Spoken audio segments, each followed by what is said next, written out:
Olá, gente, boa tarde, vamos lá, aula 34, tá? Começamos a falar de Idade Média, falamos do que é a Idade Média mesmo, né? O período, tudo.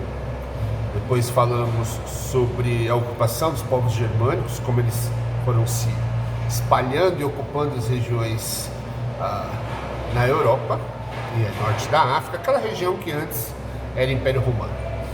E na aula de hoje, aula 34, falaremos sobre, dando sequência nesse assunto, falaremos hoje sobre os francos, tá? Não que os francos sejam mais importantes que os outros povos germânicos. Os povos germânicos ocuparam suas regiões, mas os francos se desenvolveram de uma maneira um pouco diferente e deram origem a um sistema de produção que vai dominar boa parte, ou grande parte do território europeu, que é o feudalismo. Tá? Então precisaremos falar de feudalismo e, para isso, eu preciso falar um pouquinho com vocês sobre os francos. Tá? Quem são os francos? O nome é óbvio. Tá? Os francos hoje a gente conhece eles como os franceses, certo?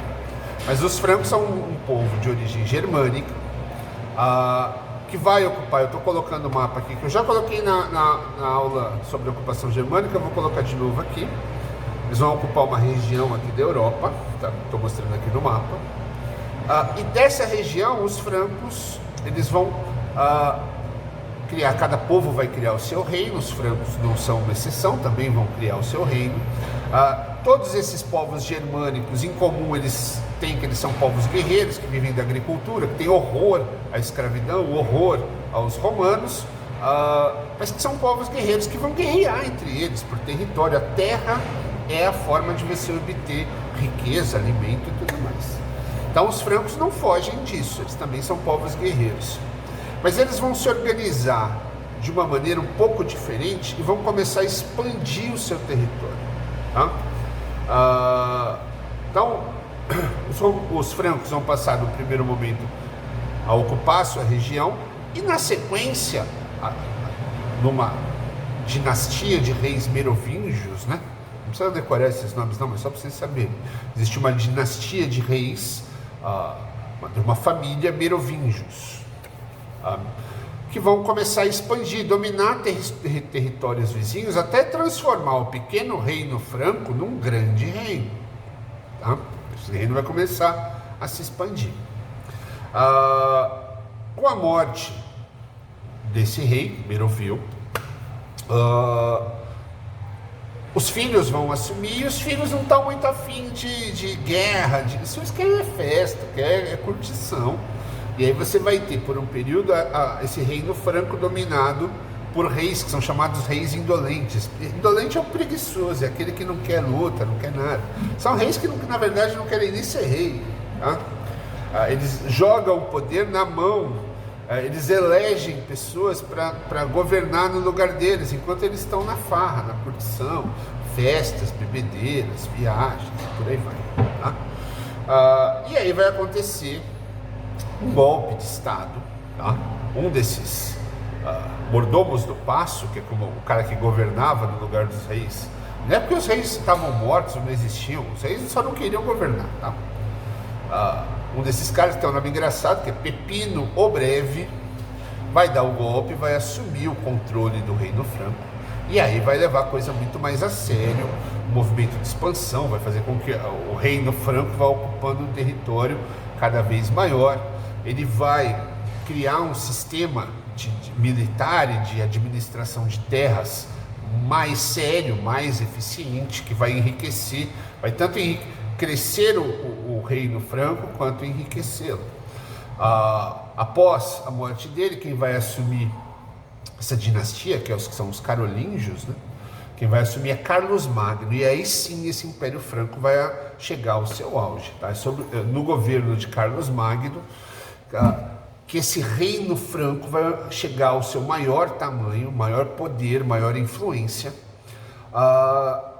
territorial, de administração, e vai começar a criar o sistema que a gente vai chamar de feudalismo. Qual é esse sistema? Falaremos com mais detalhes depois, não é essa a ideia hoje. Hoje a ideia é outra, falar sobre esse reino franco, o objetivo é outro. Mas só para vocês terem uma ideia, no governo de Carlos Magno, é tanta terra para ele governar, já sabendo tudo que aconteceu no Império Romano, que a quantidade de terra foi, ao mesmo tempo que foi enriquecendo, também foi destruindo o Império, essa coisa de aumentar de tamanho. Carlos Magno vai criar um sistema de governo que é o feudalismo. Ele vai dividir a terra e doar essa terra a outros nobres. Então ele vai criar um sistema que se chama vassalagem. Falaremos disso depois. Então ele doa a terra a uma pessoa, essa pessoa que assume a terra vai dever obrigações para com o Carlos Magno. Então você vai ter os condes, os marqueses, os barões, os cargos de nobreza que vão receber a terra. Em troca eles vão dever algumas coisas ao Carlos Magno, ajuda militar, impostos e tudo mais. E o Carlos Magno também passa a ter algumas obrigações com eles. Esses caras que recebem a terra, eles não vão cuidar da terra toda sozinhos, eles também vão dividir a terra entre servos, pessoas que vão trabalhar na terra para ele.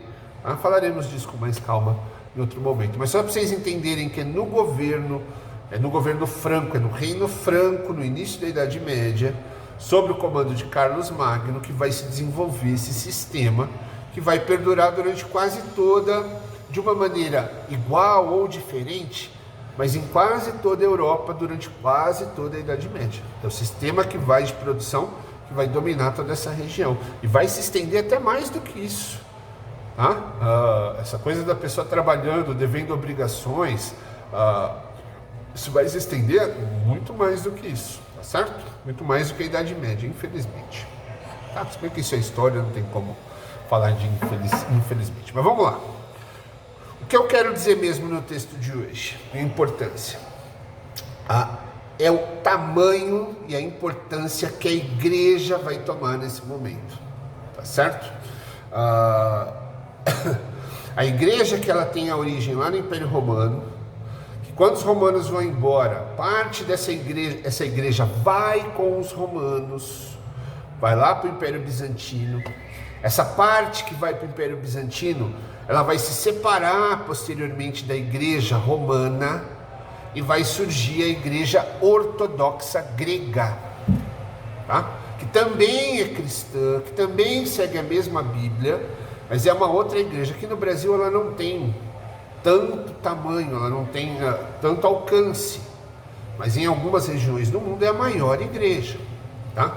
Então daquela primeira igreja, igreja romana, igreja cristã, com a separação dos dois impérios, com o fim do Império Romano, essas igrejas vão passar por uma série de conflitos. Quem foi para a Grécia e quem ficou no que era antes o Império Romano Ocidental, quem ficou na Europa, no restante da Europa, eles vão começar a entrar em questões, em conflitos internos, por vários motivos, tá?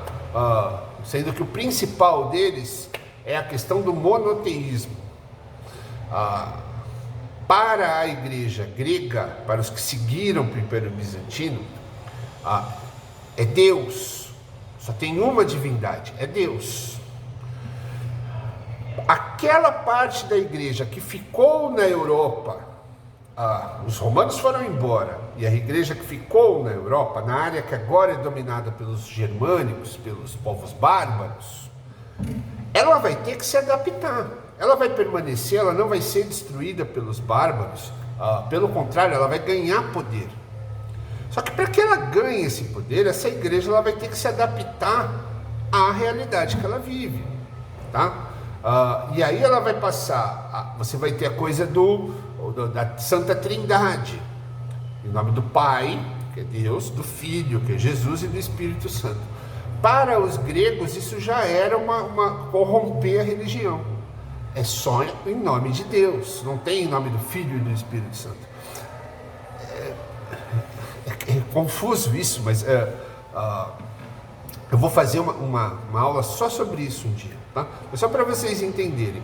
Você vai ter conflitos dentro da igreja, que é uma igreja só, a igreja cristã, a igreja romana, que uma parte vai para a Grécia, uma parte fica na Europa, no Império Romano, que era o Império Romano Ocidental. E essas duas partes, elas vão começar a agir de formas diferentes. E aí você vai ter conflitos entre essas duas partes, até que seja inevitável que elas se separem. E aí o que era uma religião vão virar duas religiões. Na Grécia, a igreja ortodoxa grega, e aqui, lá na Europa, onde era o Império Romano Ocidental, você vai ter o surgimento da igreja católica apostólica romana, que é essa que existe até hoje, tá certo? Então a Europa, a igreja católica apostólica romana, a igreja católica, como a gente conhece, ela vai assumir um papel de protagonismo. Ela vai ter que se adequar aos novos ares, aos novos povos, ela vai ter que criar meios para se adequar. Falaremos disso em outra aula. E ela vai assumir um papel de poder. Ela, mesmo com esses povos não sendo cristãos, mesmo com grande parte desses povos germânicos, mesmo grande parte dos líderes, porque aí você vai ter alguns que vão se converter ao cristianismo, outros não, que vão continuar pagãos, que vão continuar acreditando em vários deuses, que é como eles viviam antes.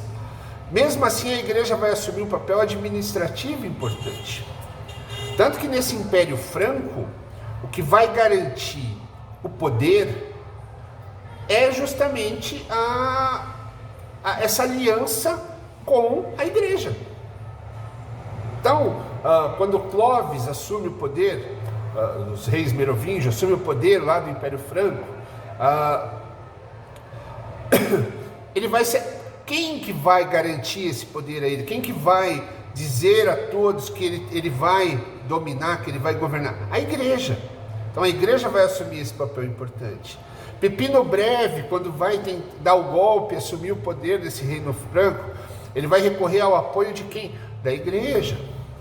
Carlos Magno também vai ser troca. Territórios que antes eram da igreja, estão dominados por povos bárbaros inimigos, esses francos vão invadir e devolver para a igreja. Então vai ser uma troca de favores entre a elite com a igreja. Então a igreja que...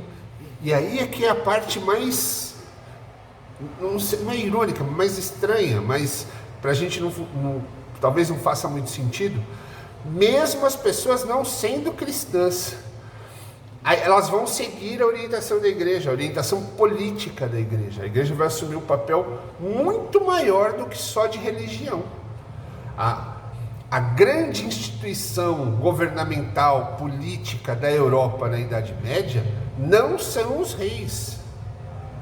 Você vai ter os reis, você vai ter senhores feudais, falaremos disso tudo, exércitos e tudo mais, mas no final de qualquer coisa, de qualquer discussão, quem vai dar a última palavra é a igreja.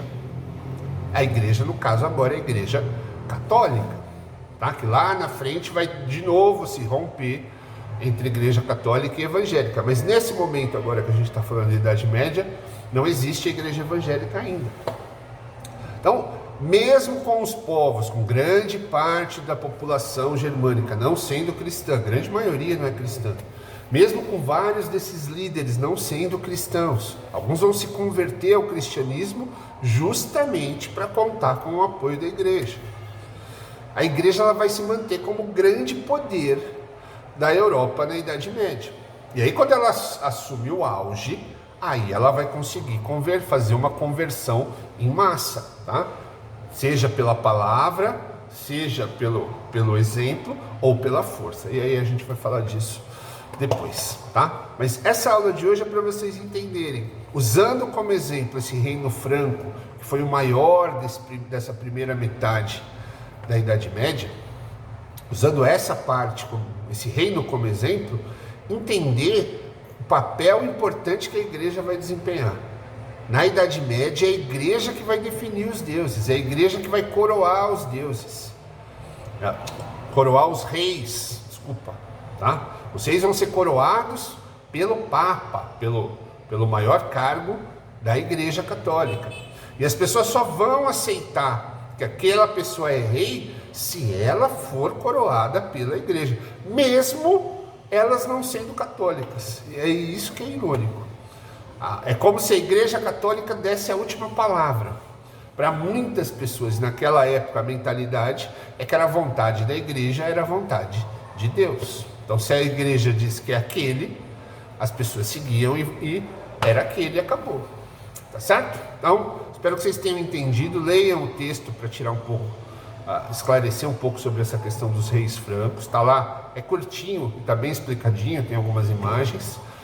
Mas o principal que eu preciso que vocês tirem disso tudo é que esse reino franco é importantíssimo, porque é dele que vai surgir o feudalismo, mas ele é importantíssimo também para mostrar, para exemplificar o papel e o poder da igreja durante a Idade Média, tá certo? É nesse período que a igreja vai não só se estabelecer, conseguir se manter contra tudo que era esperado, porque tudo que era romano foi destruído. Se esperava que a igreja como religião fosse destruída. Não foi. E surpreendentemente ela ainda vai crescer, vai ficar mais poderosa que os próprios reis. Os reis vão depender da igreja para se manter no poder. Tá certo? Até mais, gente. Fui.